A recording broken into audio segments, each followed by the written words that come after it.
Hello, everybody. Wolfang here. It is Friday, December the 22nd. I had to look. Getting closer and closer. You know what? Uh, you can track Santa Claus now. I think it's NORAD has a tracking thing. So you got grandkids, kids. Make sure you find out where Santa Claus is at.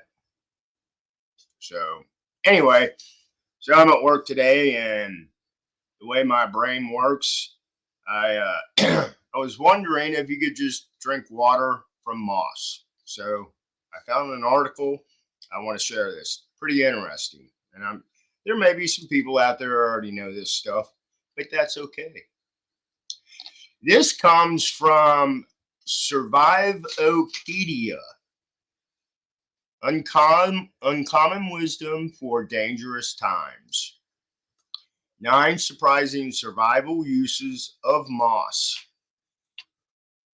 What do you know about moss? It's green and it grows on trees, rocks, and the ground. Sometimes it grows on the sides of buildings, giving it the picture pretty appearance. But is it good for anything? Well, of course it is, especially in survival situations. It's if SHTF, moss can come in handy in several different ways. There are over 12,000 varieties and they all have uses.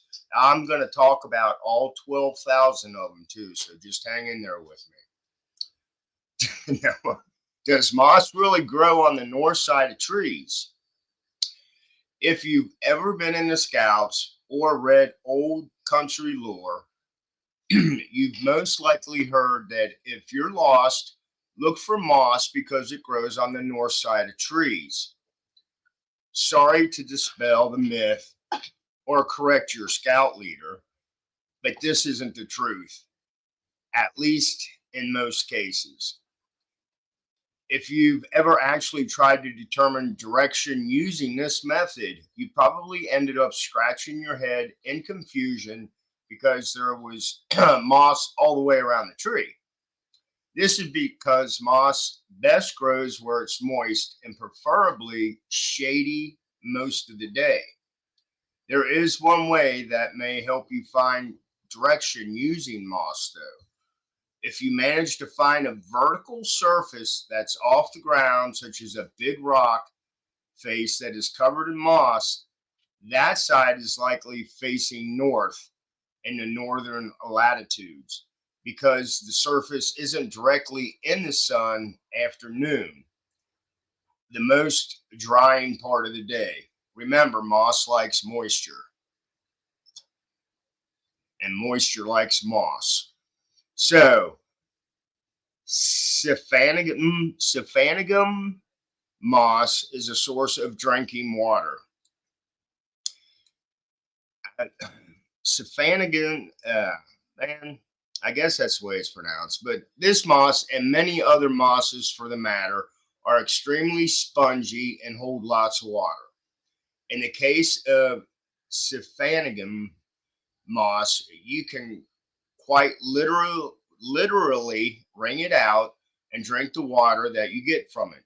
Since it's acidic, a bacteria doesn't tend to grow in it. The only real risk you have is that there's an extremely small chance that there are halophiles in it. Why do I pick articles with these words? This is a salt loving organism that may make you ill. However, if you're in a survival situation, the odds of dying of dehydration most definitely outweigh the odds of finding halophilies in the moss. As a matter of fact, many survivalists regularly use moss as a water source, and I haven't heard of any that have had any issue. Moss is a great is Moss is great for dressing a wound. Many types of moss, including Sagafin moss, are great for dressing a wound. and it acts as a natural iodine and is purportedly sterile because of this quality. After cleaning the wound, apply the moss as a bandage. Change the moss out each time you clean the wound. This type of moss is also good for soothing and healing rashes. Just apply it as a bandage and change it as it dries out. Relief will come quickly. Dried moss is extremely flammable. If you if you can find dead moss or have the type to pick some and let it dry, it's extremely flammable and is great for starting your fire. Since it's lightweight, you may even want to add some of it to your homemade fire starters or just carry some raw. Moss is waterproof. Moss is damp, isn't it? Well, yes, it is, but it likes to hold on to its water. You can use a nice layer of moss to cover your shelter and it will keep you dry. One of the best things about this is that since moss has an interconnected shallow root system, you can cut it in large chunks that makes it easy to transport and cover your shelter quickly. Within 24 hours, the root systems will grow together and you have an instant waterproof roof. As a matter of fact, there are many stories of wilderness people who actually use moss to roof their houses. Moss is a great insulator because it's so dense and has such a tight root system. Moss makes an excellent insulator. If you use it to insulate your house or shelter, it will keep either warm or cold, whichever you need at the time. It will hold body heat in and it will keep heat out. A bonus benefit to using moss as part of your structure is that if you really need to, you can use it to capture clean drinking water. So if you get thirsty, go up and up on your roof and drink out of your moss. Moss camouflages you and your shelter. This probably should have been a bit closer to the top of the list of survival uses for moss, but here it is. If you're on the run and trying to steer clear of invading forces or even roving plunderers, moss is a great way to camouflage your shelter. Even if they pass by it and they see the structure, if it's an old building such as a shed that looks rickety and as if nobody's been in it forever, there will be more likely to pass it by than if the place looks lived in or used. If you have a structure like this, try to place your entrance at the rear where it won't be visible and don't wear an obvious path to it, which makes sense. Some moss is edible. Food is heavy and you can't carry much of it with you, so if you can find it along the way, that's awesome. There are several different types of edible moss, including reindeer moss. It's a light colored lichen that only grows to be a few centimeters tall. There are no flowers, but it does have a bright red reproductive parts that look a bit like flowers from a distance. It's found in most of the US in open, dry areas.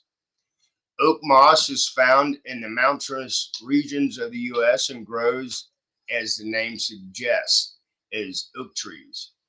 It looks like a piece of coral growing from the side of the tree, at least to me, and has a pale greenish gray leaves that are pointy. They grow to be about 3 to 8 centimeters long.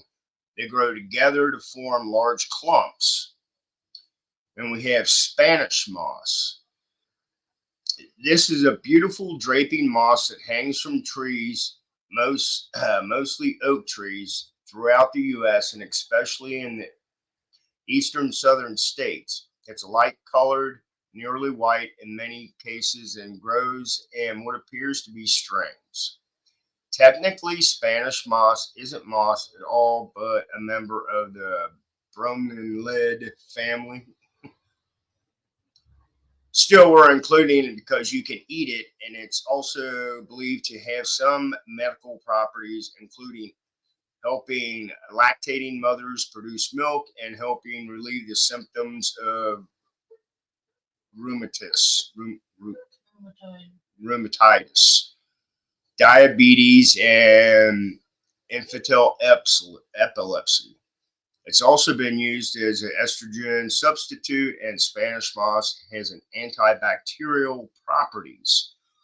That was a mouthful. You can use sphagnum moss to filter water because of the high acidity and the antibacterial properties of this moss. It can be included in your filtration system to help filter your water. The survival uses of moss are many and varied. We've barely scratched the surface in this article, especially when addressing the medical and edible benefits of moss. But at least now you get the gist of it. You have any other survival uses of moss? Please share them with us in the comments section below. Okay, so there you go. There's many uses for moss, and yes, you can drink the water from moss. So I might have bored you with that read because it was a little bit long, but look it up. There's obviously all kinds of uses for moss. So this is Wolfang. Have a great Friday. Have a great holiday weekend. And Merry Christmas. And I will come up with something tomorrow. I don't know yet. Blessed be. Stay safe. And I'll chat with you later. Bye.